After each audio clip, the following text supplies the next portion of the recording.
Hi Chetan గారు. Hello అండి. చేతన్ గారు, మోకాలు గనుక 2 కాళ్ళవి కంప్లీట్ గా అరిగిపోతే ఎలాంటి ప్రాబ్లమ్స్ వస్తాయి? మీరేమైనా పెక్యులర్ కేస్‌ని డీల్ చేశారా? మోకాల్లో గుజ్జు ఉంటది కదా, అది మొత్తం అరిగిపోతేనా? అరిగిపోయింది. అరిగిపోయిన తర్వాత ఇప్పుడు వారం రోజుల్లో ఆపరేషన్ ఉంది. ఆపరేషన్‌కెళ్ళే ముందు ఆ పేషెంట్‌కి ఆ రోజు మార్నింగ్ ఇవాళ ఆపరేషన్ ఉంది, ఇంకా హాస్పిటల్‌కి పోవాలి అనేసి ఆమెకి ఎవరో చెప్పిర్రు మన గురించి. ఓకే. లేదు మీకు ఆపరేషన్ అవసరం పడదు ఈ డాక్టర్ దగ్గర పోతే అనేసి. హాస్పిటల్‌కి పోయే పేషెంట్ మన దగ్గరకు వచ్చిండ్రు. ఇప్పుడు వచ్చిన తర్వాత ఏమైందంటే మన క్లినిక్‌కి రావాలి అంటే లిఫ్ట్ ఎక్కాలి అంటే 4 మెట్లు ఎక్కాలి. 4 స్టెప్స్. ఆ పేషెంట్‌కి ఎక్కడానికి రాదు. 4 స్టెప్స్ కూడా. 4 స్టెప్స్ కూడా ఎక్కడానికి రాదు. అంత అయ్యేవరకు చూసారా?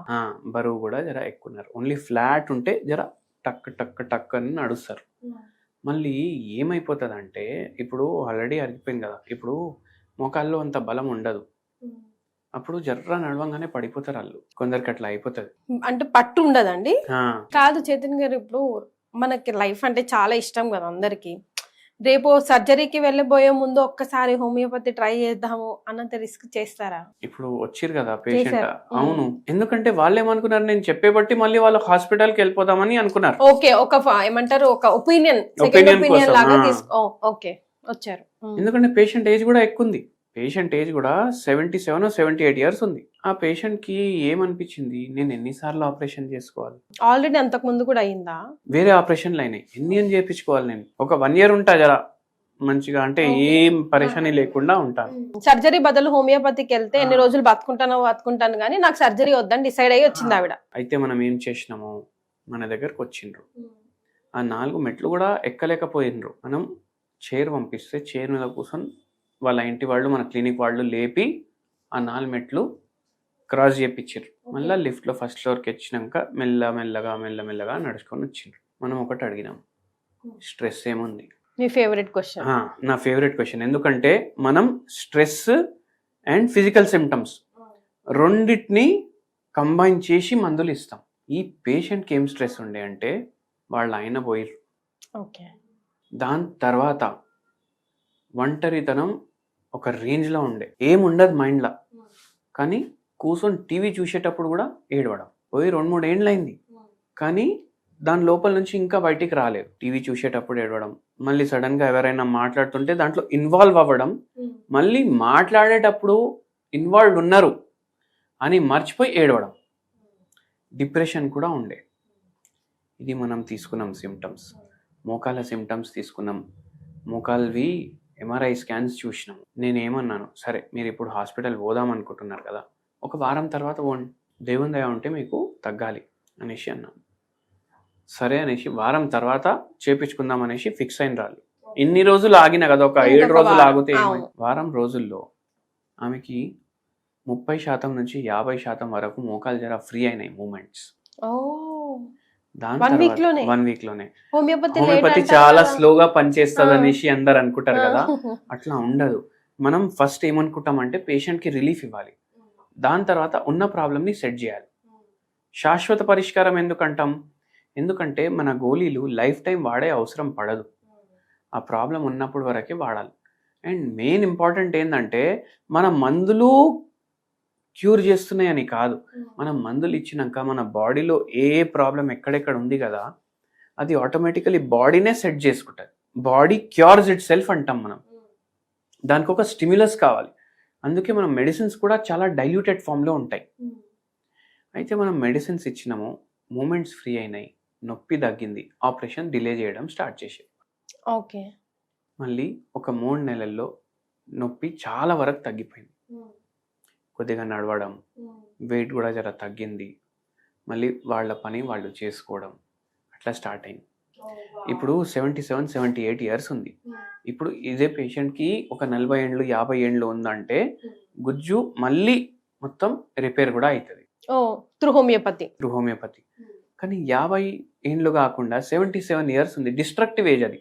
అంటే ఈ ఏజ్లో ఏమవుతుందంటే బాడీ ఫిజియాలజీ, అది అంటే ప్రకృతి అనుకోండి, ఏమవుతుంది, అన్ని డ్యామేజ్లు అవ్వడం స్టార్ట్ అవుతాయి. ఎందుకంటే మనం ఒక డెత్కి అప్రోచ్ అవుతున్నాం. అయితే ఇప్పుడు ఏమైంది, ఈ పేషెంట్కి నొప్పులు తగ్గిపోయినాయి. ఇప్పుడు ఎంఆర్ఐ తీస్తే ఏమొచ్చింది, ఇంతకుముందు మొత్తం గ్రేడ్ 4లో ఉండే, ఇప్పుడు గ్రేడ్ 2కి వచ్చింది, నొప్పులు లేవు. అయితే మనం ఏమన్నాం, సరే అమ్మా ఇప్పుడు మనం ట్రీట్మెంట్ ఆపేద్దాం, 1.5 year వాడిర్రు అట్లని, ట్రీట్మెంట్ ఆపేద్దాం, చూద్దాం ఎన్ని రోజులు ఉంటుంది. ఈ రోజు వరకు నొప్పి రాలేదు. హోమ్ రెమెడీ కూడా చెప్పినాం దాంతోపాటు. ఏంటండి అది? ఆ హోమ్ రెమెడీ ఏంటంటే భీమసేని కర్పూరం అనేసి ఒక కర్పూరం వస్తుంది. ఓకే, దాని పేరే అదా? పేరే అది. ఇప్పుడు మనం కర్పూరం తోటి హారతి చేస్తాం కదా, మీరు అబ్జర్వ్ చేయండి, మనం తీర్థం తీసుకుంటామా వెంకటేశ్వర స్వామి గుడిలా, ఆ తీర్థంలో మనకు కర్పూరం టేస్ట్ వస్తుంది. దాని అర్థమైంది వాళ్ళు కర్పూరం వేస్తున్నారు దాంట్లో. ఈ కర్పూరం ఏదైతే ఉంటది కదా భీమసేని కర్పూరం, ఇది ప్యూరెస్ట్ ఫార్మ్ ఆఫ్ కర్పూరం అన్నమాట.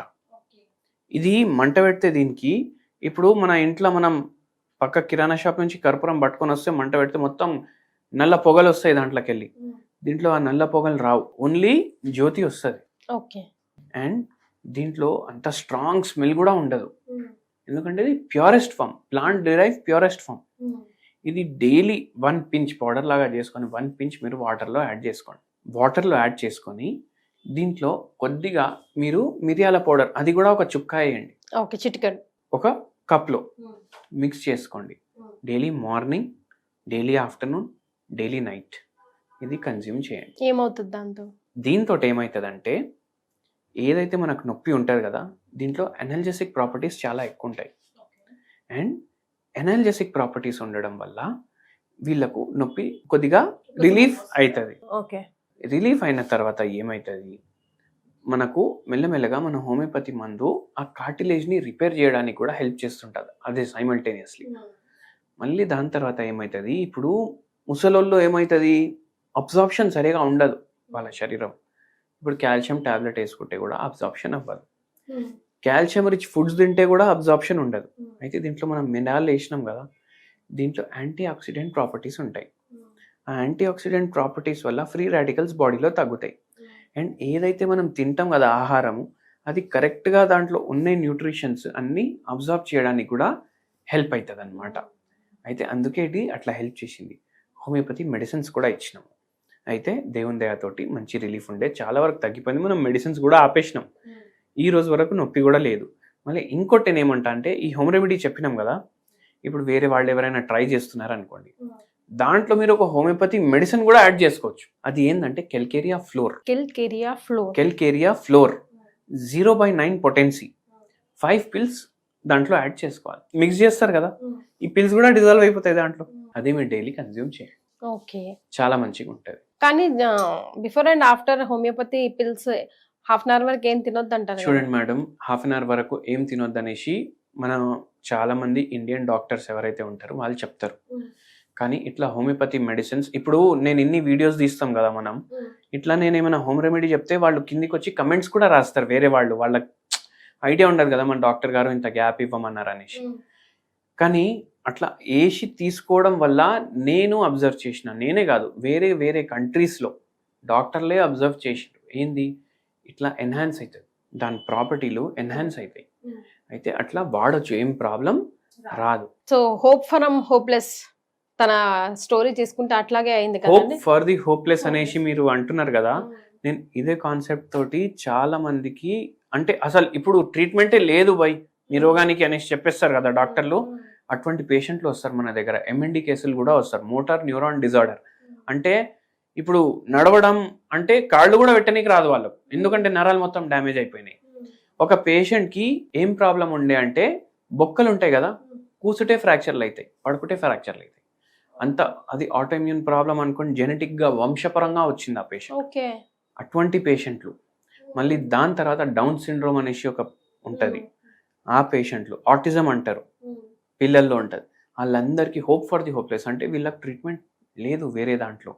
మన హోమియోపతిలో చాలా మంచి ట్రీట్మెంట్లు ఉన్నాయి, మన దగ్గర వస్తారు, చాలా మందికి తగ్గింది కూడా.